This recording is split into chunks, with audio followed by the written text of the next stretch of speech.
بسم الله الرحمن الرحیم. زموږ موضوع په ایکسل پروګرام کې څنګه مونږ کولی شو په مایکروسافټ ایکسل کې واټر مارک راانځور کړو. خو د دې نه مخکې چې زه همدغه کار په مایکروسافټ ایکسل کې اجرا کوم، یو لنډ ریویو پرې په مایکروسافټ ورډ کې کوم. دلته ما سره د مایکروسافټ ورډ ډاکومنټ خلاص دی. نو چې کله زه غواړم په مایکروسافټ ورډ کې واټر مارک راانځور کړم، دا کار ډېر ساده شکل او اسانه سره کېږي. زه دلته پیج لیاوټ چې کوم ټیب دی دا انتخابوم او د هغه نه بعد واټر مارک انتخابوم او د واټر مارک د انتخاب نه بعد دلته زه کسټم واټر مارک دلته بیا اخلم. کسټم واټر مارک په کسټم واټر مارک کې دلته پکچر واټر مارک او سلیکټ پکچر نه به زه هغه د پکچر لوکیشن دلته د پکچر لوکیشن زه انتخابوی شم چې چېرې دا زما پکچر کوم ځای کې دی. نو چون پکچر ما سره په ډیسکټاپ کې دی، لاندې راځم دلته ما سره یوه لوګو ده او دغه لوګو زه ایزیټ کوم.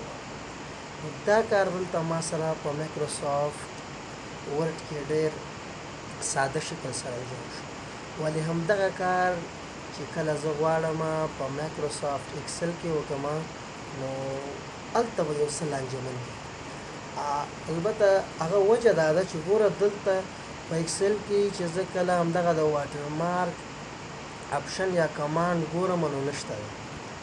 نو مجبور یم زه د تخنیک نه کار واخلم او تخنیک داسې دی. ګوره دلته اوس ما سره یو واټر مارک انزرټ کول ضروري دی. نو د همدې کار د اجرا دپاره زه راځم دلته انزرټ ته او په انزرټ کې دلته ما سره هیډر ان فوټر دې باندې ډبل کلیک اخلم.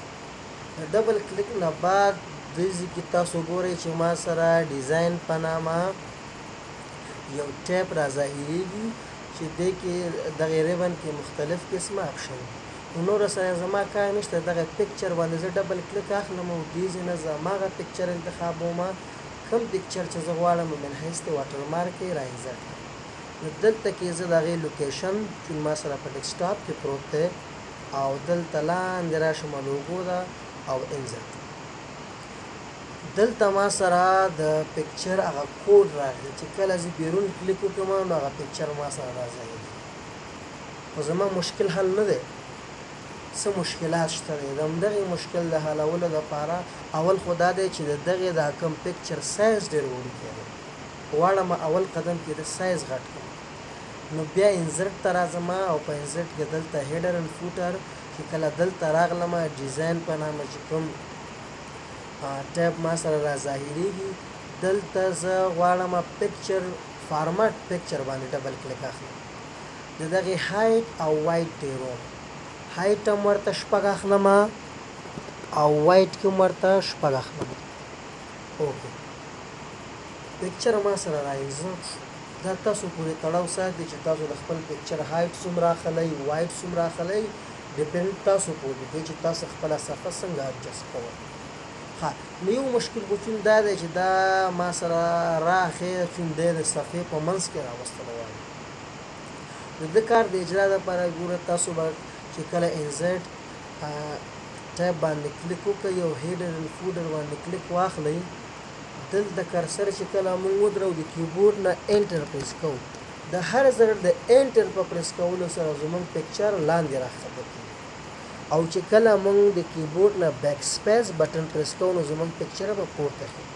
نو زه غواړم دا پکچر چون لږ لاندې کړم نو کیبورډ نه انټر پریس کوم او بیرون کلیک اخلم، خو به ګورو زموږ پکچر به لږ لاندې راشي.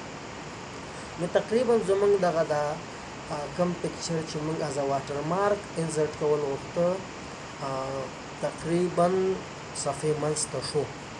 یو بله ستونزه هغه دا ده چې دا اوس لږ پیکه پکار دی، دومره تیز نه دی پکار چې ما سره به کوم لیکل چې دلته دي دا راښکاره شي. نو د دې دپاره بیا ورځم انزرټ ته او په انزرټ کې هیډر ان فوډر باندې ډبل کلیک اخلم او دلته بیا فارمټ پکچر باندې ډبل کلیک کوم. دلته پکچر او پکچر کې دلته کلر نښې ته واش آوټ اخلم. اوکې، تو ای کې نه بعد بیرون کلیک کوم او ګورئ دغه